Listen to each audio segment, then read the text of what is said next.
오늘은 예수님께서 하신 세 번째 말씀입니다. 첫 번째 말씀이 뭐였습니까? 저들을 사하여 주옵소서, 용서의 말씀이었습니다. 어제 두 번째 말씀이 뭐였습니까? 오늘 내가 나와 함께 낙원에 있으리라. 그래서 우리가 주님께서 용서의 말씀을 첫 마디로 하신 것은 평생 사랑하고 용서하는 삶을 사셨기 때문이다. 그래서 우리가 예수님의 이 가상칠언의 첫 번째 말씀, 용서의 말씀을 우리가 받고 우리의 마음속에 예수님을 사랑하고 예수님을 믿는 마음이 가득해서 내 힘으로는 안 되지만 예수님 주시는 용서의 사랑의 마음으로 내가 누군가를 용서해야 한다.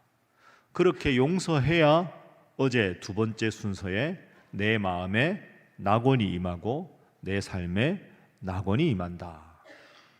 자, 그러면 용서와 낙원, 오늘 말씀으로 연결돼 보면 이렇습니다. 오늘 말씀은 세 번째 말씀이시죠. 자, 한번 따라합니다. 여자여 보소서, 아들이니이다. 보라, 내 어머니라. 예수님께서 이렇게 세 번째 말씀하셨습니다. 용서해야 내 마음에 낙원이 임한다. 그러면 내 마음에 낙원이 임했을 때 이 낙원을 가장 먼저 실천해야 될 곳이 어디냐? 그곳이 바로 가정이다. 이게 이제 세 번째 말씀으로 연결되는 겁니다. 여자여 보소서, 아들이니이다. 보라, 내 어머니라. 그런데 여기서 가정에는 두 가지가 있습니다.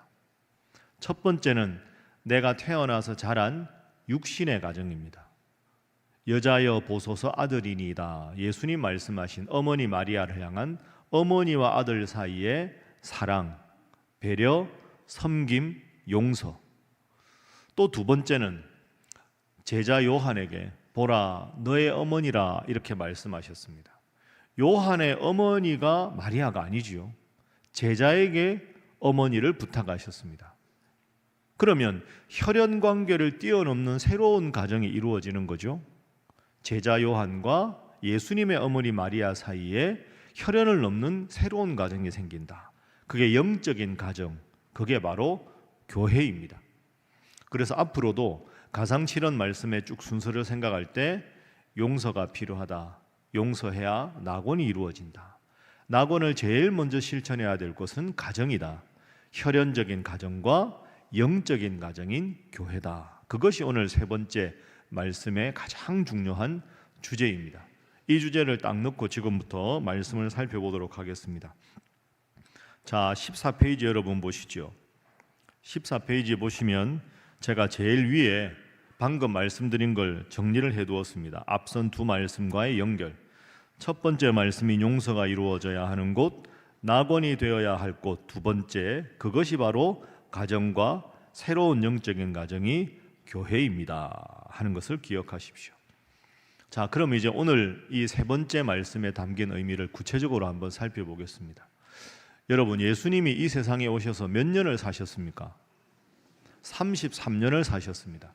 33년 중에서 하나님의 아들로 가르치시고 선포하시고 치유하신 공적인 삶을 몇 년 사셨습니까?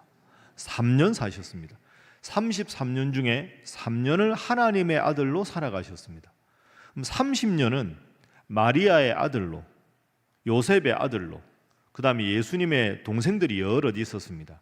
남자 동생 이름만 성경에 나오는데요, 야고보, 요셉, 유다, 시몬입니다. 그러니까 최소한 4명의 동생, 여동생들까지 하면 더 많겠죠. 그 동생들의 형으로, 오빠로 그렇게 살아오셨습니다. 그렇게 산 세월이 몇 년이라고요? 30년. 이게 무슨 뜻입니까? 예수님은 정말로 효자셨다. 가정을 중요하게 여기셨다 하는 것이 세 번째 말씀의 첫 번째 뜻입니다. 30년간 집안일을 돌보시고 3년간 하나님의 일을 돌보셨습니다. 따라합니다. 사랑은 책임이다. 따라합니다. 사랑은 단순한 감정이 아니다. 이게 예수님의 세 번째 말씀의 중요한 교훈이지요. 여러분, 우리는 이렇게 말할 때, 드라마를 보거나 할 때 사랑합니다, 뭐 서로 사랑하세요, 사랑해 이렇게 말합니다. 근데 그건 우리의 감정을 표현하는 거죠. 내 마음속에 당신을 향한 사랑이 있습니다. 그런데 사랑은 감정으로만 그쳐서는 안 됩니다. 사랑하는 마음이 구체적으로 행동으로 드러나야 합니다. 그 행동이 드러나면 상대방을 정말로 사랑하는 책임 있는 모습으로 드러나는 겁니다. 사랑은 감정이 아닙니다. 책임입니다. 그래서 예수님이 오늘 모범을 보여주신 거죠. 지금 십자가에 달리셔서 거의 숨이 끊어지기 일보 직전인데 그 상황에서도 그 십자가 아래에 있는 어머니를 바라보시는 겁니다. 여자여 보소서 아들이니이다. 보라 너의 어머니다. 제자 요한에게 요한아, 오늘부터는 나를 대신해서 내가 내 어머니 마리아를 잘 봉양해 주기를 바란다. 끝까지 어머니를 부탁하셨습니다. 십자가 위에서까지 어머니를 책임지시는 예수님의 모습입니다. 그런데 이렇게 설명을 드리면 꼭 그러면 어머니 보소서 아들입니다 이렇게 하면 마음이 좀 편한데 뭐라고 부르십니까? 여자여. 여자여. 왜 예수님이 이렇게 말씀하셨을까? 이 여자여는 어머니를 하대한 게 아닙니다. 여성에 대한 극존칭이 여자여입니다. 요한복음 2장의 가나 혼인잔치에서 물을 포도주로 만드실 때도 여자여 이 일이 나와 무슨 상관이 있습니까? 이렇게 말씀하셨죠. 예수님이 여자여라고 말씀하신 것은 어머니를 하대한 게 아니고요. 자, 생각해 보세요. 지금 예수님이 십자가에 못 박혀 돌아가시는 것은 육체적인 어머니 마리아의 아들로 십자가에 달린 게 아닙니다. 하나님의 아들로 구원 사역을 완성하시는 거죠. 그러니까 지금 십자가가 어머니가 지고 싶어 해서 어머니의 아들로 하는 거라면 어머니라고 불렀을 텐데 이 순간은 어머니 마리아의 아들이 아니라 영적인 하나님 아버지의 명령을 따라 십자가에 달리는 겁니다. 그래서 예수님은 이 상황에서 여자여라고 부르신 거죠. 가나 혼인잔치도 마찬가지입니다. 예수님은 아직 기적을 행할 때가 이르지 않았습니다. 그런데 어머니가 기적을 일으키기를 바랍니다. 여자여 내 때가 아직 이르지 않았습니다. 어머니 말씀이 그럴듯해 보이지만 하나님 아버지께서 영적으로 내가 기적을 일으키라고 아직 때를 일러주지 않으셨습니다. 그래서 여기서 여자여는 어머니를 무시하거나 어머니를 경홀히 여기는 표현이 아니라 어머니 제가 지금 십자가에 죽는 것에 대해서 너무 슬퍼하지 마십시오. 이것은 제가 이 세상에 온 하나님 아버지의 뜻대로 십자가에 죽는 겁니다. 여자여 보소서 아들이니이다. 이렇게 말씀하셨습니다. 여러분 끝까지 예수님은 마리아를 책임지셨습니다. 사랑은 책임입니다. 그리고 가장 가까이에 있는 가족들을 사랑해야 되는 이유가 여기에 있습니다. 가끔 교회 일 열심히 한다고 이렇게 좀 가족을 돌보는 일을 소홀히 하거나 가족은 내팽개치고 주님 일만 열심히 하면 된다. 그 결코 성경적이지 않습니다. 예수님 30년간 가정일을 하시고 3년간만 하나님의 일을 돌보시고 그 3년간의 일의 가장 클라이막스라고 하는 십자가에 죽으시면서까지도 끝까지 어머니를 책임지신 것이 예수님입니다. 여러분 하나님 사랑하는 만큼 가족들 간에 화목하고 사랑하고 잘 지내는 여러분 되시기를 주님 이름으로 부탁합니다. 자, 오늘 본문 말씀 중에 우리 디모데전서 5장 8절 말씀 화면 한번 보겠습니다. 디모데전서 5장 8절 말씀 함께 읽어봅니다. 시작. 누구든지 자기 친족 특히 자기 가족을 돌보지 아니하면 믿음을 배반한 자요 불신자보다 더 악한 자니라. 아멘. 누구를 돌보라고요? 자기 친족 가족을 돌보지 않으면 그 믿음 생활에 배반한 사람이다. 불신자보다 더 악한 사람이다. 저렇게까지 가족들을 잘 돌보고 사랑하라. 가족들끼리 사랑하고 가족들과 함께 믿음 생활 잘하는 복되고 아름답고 형통한 여러분의 가정이 되시기를 주님 이름으로 축복합니다. 중요한 말씀입니다. 옆에 분들과 인사하겠습니다.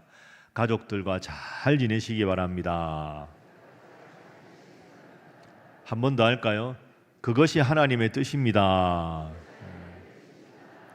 잘 지내십시오. 가족들끼리 잘 지내야 그 안에서 하나님을 잘 믿고 싶은 마음이 생기는 겁니다.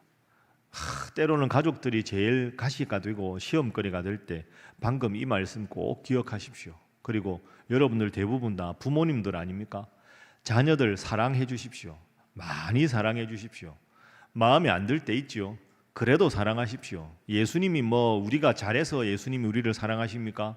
마음에 안 들어도 예수님 우리 사랑해 주시는데 자식은 내 마음에 들어야 사랑합니까? 마음에 안 들어도 사랑하는 것, 그게 맞습니다.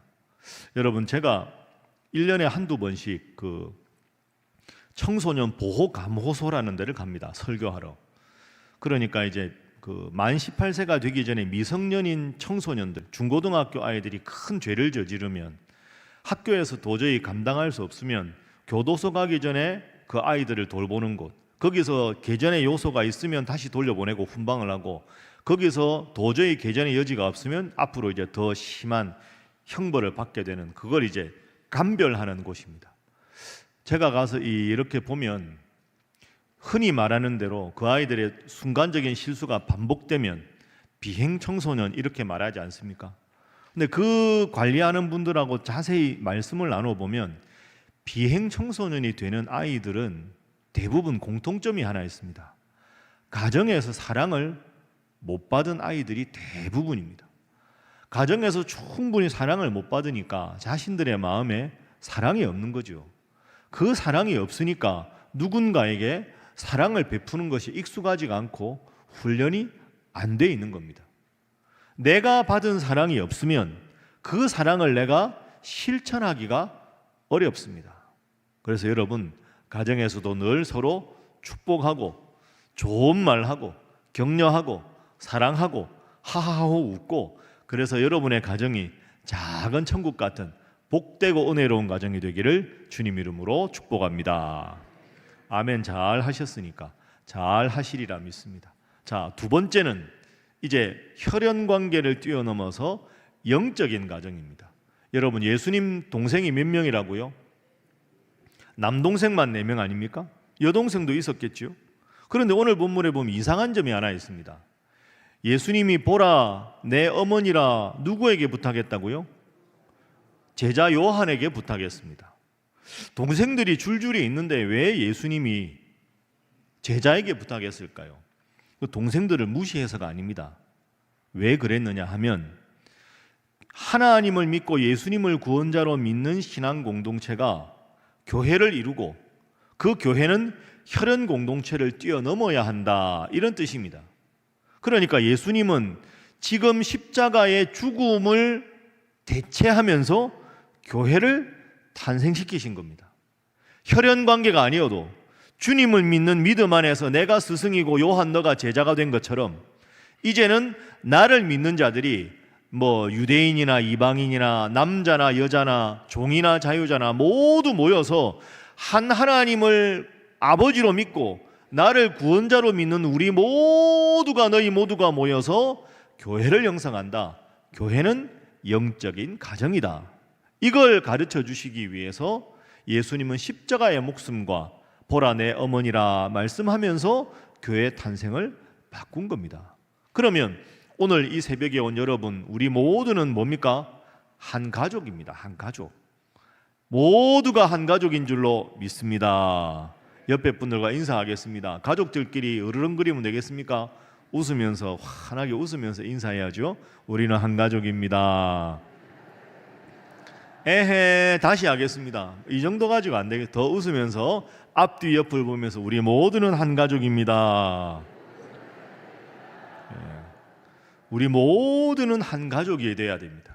여러분, 저녁에 예를 들어서 퇴근하고 들어오거나 밖에서 들어왔는데 집에 가서 편안하고 즐거워야 여기서 에너지가 충전이 되고, 그래야 바깥 일도 열심히 할 거 아닙니까? 그런데 바깥에서는 행복했는데 집에 들어갈 것만 생각하면 한숨이 나오고 전부 꼭꼭 문 닫고 자기 방에만 들어가고, 그게 무슨 그게 행복한 가정입니까? 교회도 마찬가지입니다. 세상에서 힘들고 어려워도 교회 들어와서 함께 찬양하고 함께 말씀을 듣고 서로 성도들끼리 기도 제목 나누고 오늘 함께 식사도 하고 그러다 보면 힘든 것도 다 없어지고 마음의 상처도 치유가 되고 그래야 그게 정말로 주님께서 복 주시는 귀한 교회가 되지 않겠습니까? 보라 너의 어머니로 삼아 내 어머니 마리아를 평생 책임져 달라 하고는 예수님은 십자가의 목숨과 교회 탄생을 맞바꾸셨습니다. 그래서 교회가 하나님 말씀대로 바로 가면 우리 신일교회 온 성도들이 한 가족이라는 마음으로 더 사랑하고 더 섬겨야 될 줄로 믿습니다. 앞으로 교회가 그렇게 돼야죠. 우리 신일교회가 더 치유의 공동체가 되고 사랑의 공동체가 되어야 합니다. 가끔 그런데 보면 여러분의 자녀들 중에 요즘에는 이제 코로나 이후에 온라인이 대세가 돼서 새벽기도 부득이 못 나오면 온라인으로 할 수도 있는데 예배도 온라인으로 드리겠다, 예배당에 갈 필요 없다. 그러면 어떻게 될까요? 예배당에 오던 게 온라인으로 하게 되고 온라인으로 예배 잘 드리다가 설교만 들으면 된다. 설교만 듣다가 어떻게든 시간 없으면 축도만 들으면 된다. 점점 이러다가 녹화하니까 다음에 들으면 된다. 그러다가 점점 신앙생활 제대로 안 합니다. 그러다가 가끔 매스컴에서 교회가 이런저런 문제가 있다 그런 것만 보면 나는 하나님은 믿는데 교회는 안 다니겠다. 점점 시대가 그렇게 됩니다. 여러분 진짜로 그건 망조입니다. 아주 교만한 겁니다. 잘못된 거죠. 오늘 본문 말씀 예수님은 목숨과 교회 탄생을 바꾸셨습니다.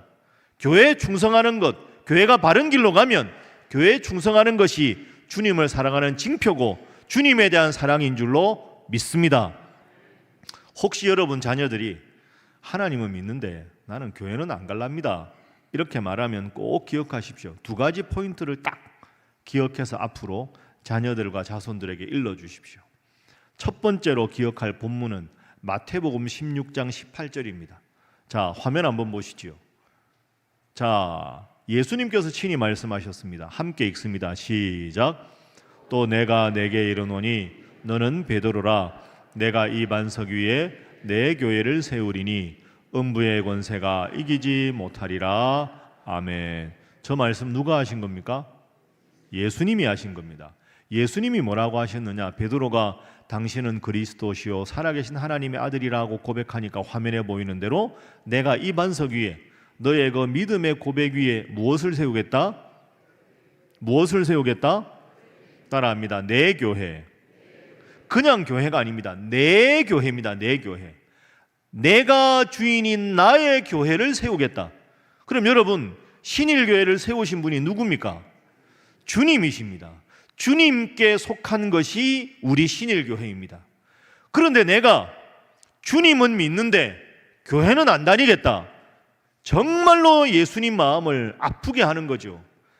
내 목숨을 바쳐서 내 교회를 세운다고 예수님 말씀하셨는데 주님 믿는다면서 교회 생활 등한시하고 열심히 헌신하다가 식어져서 안 하고 이제는 이런저런 핑계대고 교회에 충성하지 않는 것, 그건 교회에 대한 불충이 아니라 주님에 대한 불충입니다. 이 구절을 꼭 여러분 자녀들에게 일러주십시오. 두 번째는 사도행전 9장입니다. 사도행전 9장 2절 4절 한번 보겠습니다. 자, 사도행전 9장은 사도 바울이 회심하기 전에 예수님 믿는 사람들을 잡아들이러 다메섹으로 가는 장면입니다. 다메섹 여러 회당에 사울이 가져갈 공문을 청하니 이는 만일 그 도를 예수님의 도를 따르는 사람을 만나면 남녀를 막론하고 결박해서 잡으러 간 겁니다. 예수님 믿는 사람들을 잡으러 갔습니다. 회심 전에 사울이. 그런데 다메섹에서 예수님이 사울을 만나 주시지요. 뭐라고 말씀하십니까? 9장 4절 꼭 기억하십시오. 자, 따라 읽습니다. 함께 읽습니다. 시작. 땅에 엎드러져 소리가 있어 이르시되 사울아 사울아 내가 어찌하여 나를 박해하느냐 하시거늘. 아멘. 따라합니다. 내가 어찌하여 누구를 박해하느냐? 나를 박해하느냐. 2절과 연결해 보십시오. 사울은 예수님 잡으러 간 게 아닙니다. 예수님 이미 돌아가셨습니다. 예수님을 믿는 성도들을 잡으러 갔는데 예수님은 성도들의 박해와 교회에 대한 박해를 왜 나를 박해하느냐 이렇게 말씀하셨습니다. 교회가 박해받고 성도가 박해받는 것은 예수님은 나를 박해하는 것이다 말씀하셨습니다. 그래서 여러분, 주님을 잘 믿는 사람들은, 성도들은 교회를 사랑하고 헌신하는 것이 주님의 뜻인 줄로 믿습니다. 이걸 꼭 기억하셔서 여러분의 이 귀한 열심이 여러분의 자녀들과 자손들에게 전해지도록 최선을 다하셔야 합니다. 따라합니다. 주님에 대한 사랑이 교회에 대한 사랑이다. 다시 합니다. 주님에 대한 헌신이 교회에 대한 헌신이다. 옆에 분들과 인사하겠습니다. 열심히 충성하시기 바랍니다. 한 번 더 합니다. 열심히 헌신하시기 바랍니다. 이제 마지막 한 가지입니다. 마지막 한 가지는 요한에 대해서 한번 생각을 해보겠습니다. 이름이 참 좋지 않습니까? 요한. 예수님 사랑하시던 제자가 요한입니다. 요한도 예수님 십자가에 달려 돌아가실 때 제자들 다 도망갔잖아요. 도망을 가다가 너무 죄송해서 돌아왔죠. 그러니까 요한복음 19장에 보면 십자가 밑에 함께 있습니다. 지금 마리아 옆에. 그러니까 예수님이 십자가에 달려 죽어가시다가 그 제자를 보고는 보라 너의 어머니라 하는 말은 십자가 밑에 사도 요한이 있었다는 뜻이죠. 그런데 여러분, 처음에 예수님께서 겟세마네 동산에서 잡히시고 체포당하시고 신문받고 골고다 언덕 올라갈 때 제자들 전부 도망갔거든요. 다 도망갔는데 이 요한은 예수님의 가장 사랑받는 제자였습니다. 참 좋은 거죠. 예수님의 사랑받는 제자가 이름이 뭐다? 요한이다. 이름이 참 좋습니다. 가다가 돌아온 겁니다. 내가 이러면 안 되지. 그리고 슬며시 돌아와 있는데 예수님이 십자가에서 그 제자를 보고는 보라 너의 어머니라. 여러분, 이게 쉬운 게 아닙니다. 예수님 입장에서 감히 생각해 보십시오. 야, 3년간 동고동 나가고 죽은 사람도 살리고 모든 걸 보여줬는데 한 사람도 안 남기고 전부 도망갔습니다. 가룟 유다는 팔고 수제자는 3번 부인하고. 진짜 인간적인 생각으로 예수님이 얼마나 실망하셨을까요? 그런데 한 명 딱 돌아온 게 요한입니다. 딱 보고 야, 너 어디 갔다 왔냐? 그럴 법도 한데 한마디 말씀도 안 하십니다.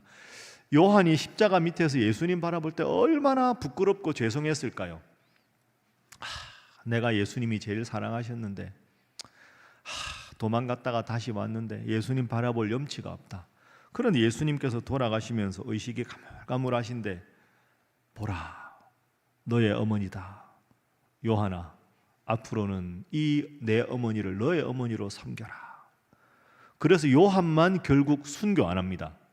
다 제자들이 순교하거든요. 가룟 유다는 자살했지만.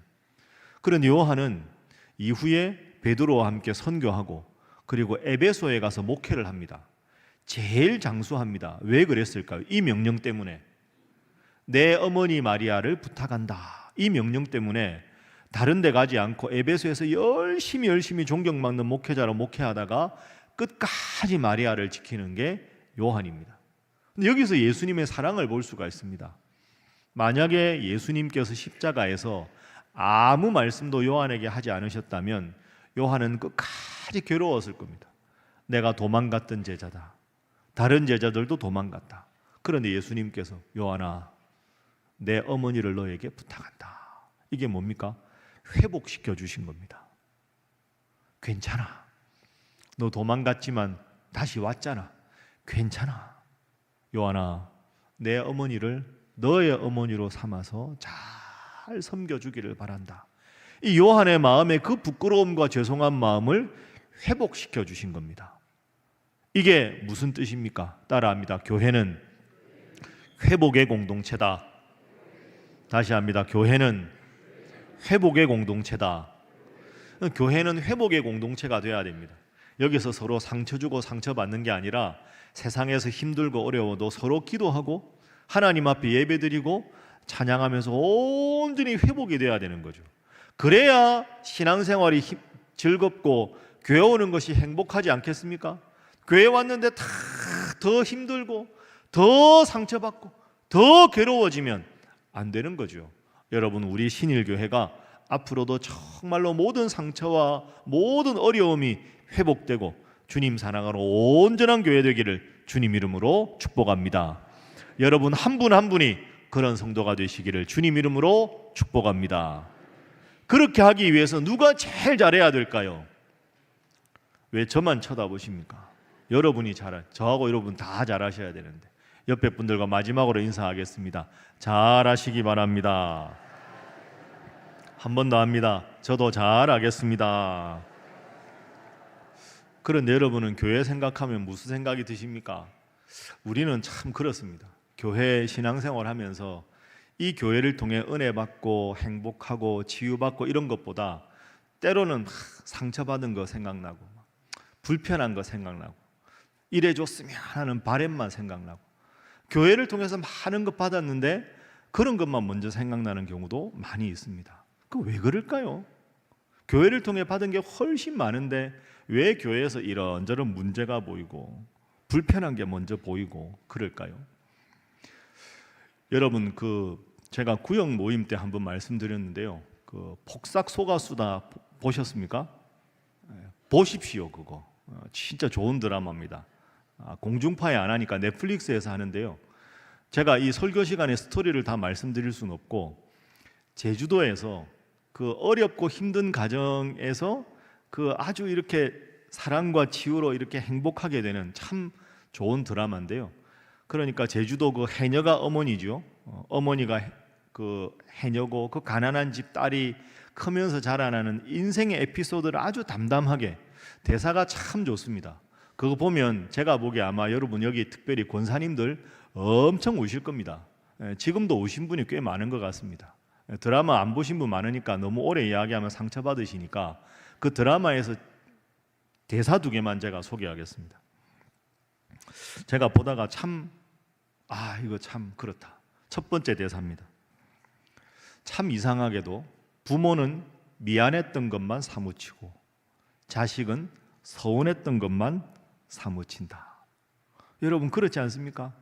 부모는 미안했던 것만 사무치고 자식은 부모님한테 서운했던 것만 사무칩니다. 왜 그럴까요? 왜 그럴까요? 이 세상에서 제일 가까운 관계가 부모 자녀 관계 아닙니까? 그러니까 부모는 미안했던 것만 사무치고 자식은 섭섭했던 것만 사무치고, 그게 관계가 멀어서가 아니라 제일 가까운 관계니까 그런 겁니다. 교회 오면 때로는 불편한 생각도 들고 문제가 먼저 보이는 것도 어떻게 보면 그만큼 교회가 우리하고 제일 가깝기 때문입니다. 교회를 어머니로 섬기지 않으면 하나님을 아버지로 섬길 수 없다, 이런 말이 있습니다. 이런 건 외우셔야 합니다. 교회를 어머니로 섬기지 않으면 하나님을 아버지로 섬길 수 없다. 2번째 대사입니다. 자, 따라합니다. 자식은 부모 품 떠나면 그때부터 외롭다. 맞는 말 아닙니까? 근데 첫 번째 대사와 연결해 보시죠. 자식은 늘 부모님한테 서운한 것만 떠오릅니다. 그러면 부모님이 미운가? 그게 아닙니다. 자식은 부모님의 품을 떠나보면 내 부모님이 얼마나 나를 사랑하시는 분인가 깨닫습니다. 부모님하고 늘 함께 있을 때는 서운한 것만 자꾸 말하는데 부모님이 막상 떠나고 나면 그때부터 외롭고 그때부터 힘든 겁니다. 여러분, 교회가 뭘까요? 어머니 품과 같은 겁니다. 그래서 교회를 많이 사랑하고 섬겨주십시오. 때로 교회에 이런저런 부족한 게 보이고 문제가 보이면 그 문제를 해결하라고 여러분 눈에 하나님께서 그 문제를 보게 하신 것이고, 교회 어려움이 여러분 눈에 보이면 그 어려움을 부둥켜 안고 기도하라고 주님께서 어려움을 보여주신 겁니다. 더 중요한 것, 여러분이 그래도 이만큼 믿음 생활 잘하게 된 것은 우리의 영적인 어머니와 같은 우리 신일교회를 하나님께서 여러분에게 주신 것 때문인 줄로 믿습니다. 오늘 말씀 생각하면서 내 사랑하는 가족들을 사랑하고 영적인 공동체, 나에게 주신 어머니와 같은 신일교회를 더 사랑하고 잘 섬기셔서 십자가의 죽음과 바꾸신 이 신일교회가 하나님 모시기에 더 치유받고 더 은혜로운 공동체가 되기 위해서 기도하고 헌신하는 여러분 모두가 되시기를 주님 이름으로 축복합니다. 함께 기도하겠습니다. 이 시간 기도할 때 우리 사랑하는 가정과 교회를 위해서 기도하겠습니다. 용서하면 낙원이 이루어지고 낙원을 이루어야 될 가장 중요한 곳이 가정과 영적인 가정인 교회입니다. 주님, 우리 가족들 주님 안에서 주님 잘 믿고 서로 사랑하는 가족들 되게 하여 주시옵소서. 하나님, 우리 신일교회가 새로운 영적인 가족으로 우리 모두를 한 가족으로 묶어주셨으니 서로 더 사랑하고 때로는 어려움과 문제가 보일 때마다 내가 먼저 불평을 뒤로하고 기도하고 사랑하고 섬기는 자 되게 하여 주시옵소서. 그리하여 하나님, 우리 신일교회가 하나님께 더 영광 돌리며 온전한 회복의 공동체, 치유의 공동체가 되게 하여 주시옵소서. 우리 가정과 교회를 위해서 각자 기도하고 삶의 자리로 떠나겠습니다. 함께 기도합니다. 주여 믿습니다. 주여 믿습니다. 주여 믿습니다.